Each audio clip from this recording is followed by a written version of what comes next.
ni watu wabaya, ni kwa sababu sisi tumeamua kusimama na upande wa ukweli, upande unaotaka haki itendeke, upande unaotaka tume huru ya uchaguzi, upande unaotaka rasilimali za nchi yetu zisitumiwe katika mazingira ambayo hayaeleweki, zisitumike kama mali za mtu binafsi, upande unaopinga rushwa, upande unaotaka watu wote wapate maji, wapate barabara, wapate umeme, vitu ambavyo ndivyo vilivyotusababisha Mwalimu akajenga taifa la aina hii, taifa la watu ambao wanasikilizana kwa lugha moja, wanaelewana, wanatokana na wananchi, watu ambao unapokuwa kiongozi uwe na miko.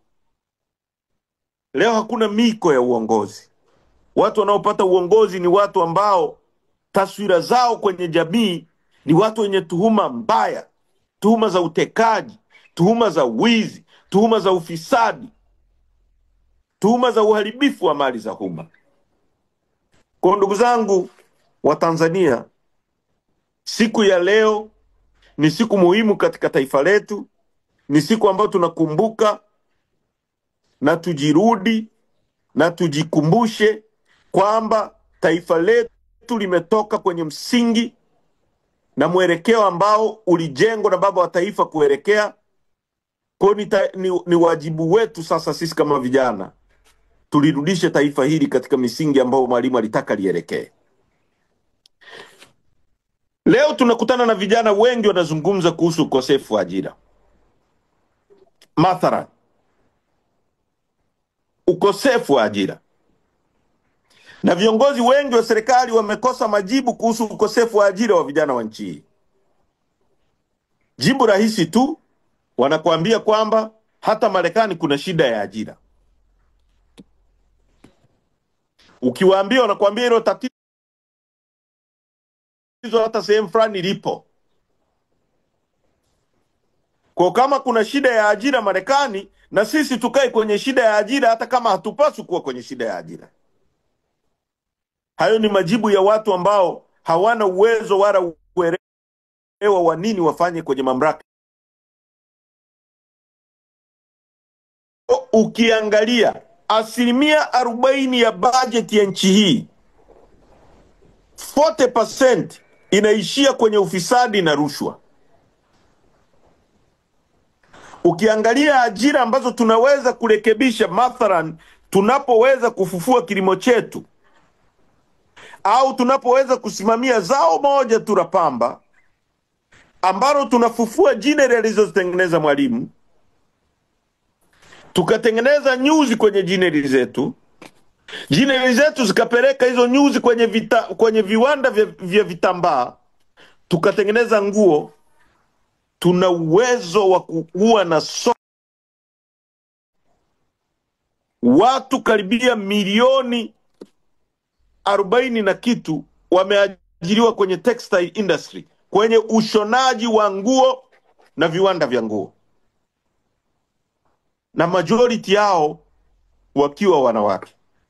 Sasa unapozungumzia watu milioni 40 wanaokula kwenye chain inayotokana na textile industry, unazungumzia karibia 80% ya Watanzania. Leo tangu uhuru mpaka leo, serikali ya CCM imeajiri watu chini ya 520,000 tu. Yani ni chini ya 1% ya population ya watu tulionao, ya idadi ya watu tulionao. Uhuru mpaka leo watu walioajiriwa ni chini ya 1%.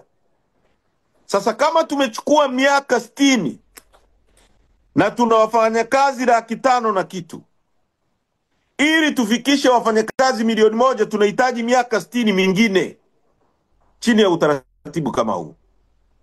Sisi tuko milioni 60, watu walioajiriwa 500,000 hawafiki hata 1%.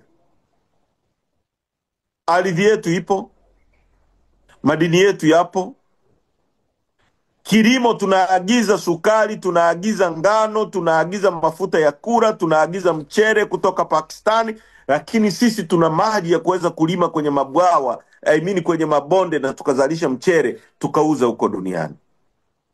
Kwa tatizo la ajira ni tatizo la kutengeneza. Ukiangalia tatizo la miundombinu, ambayo leo rais anazunguka anasema anajenga SGR, nitajenga SGR. Kwa hiyo ni hoja. Hiyo reli ya kati ambayo ilijengwa na Mjerumani miaka 1900 na kitu kwa 1800 na kitu, ilikuwa ndio standard gauge railway ya kipindi kile. Kwa ukituambia reli, hata mkoloni alijenga reli ya kati, akajenga reli ya northern part of Tanzania ambayo inatoka Tanga mpaka Moshi mpaka nani.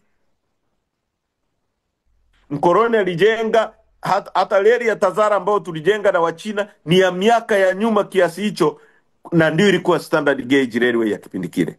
Kwa unapokuja kuzungumzia vitu hivi, uelewe kwamba hapo unapozungumzia ni kipindi ambacho mmetuchelewesha sana kwa sababu ya mawazo yenu finyu ya kutokuelewa namna ya kusimamia rasilimali na utajiri wa nchi hii.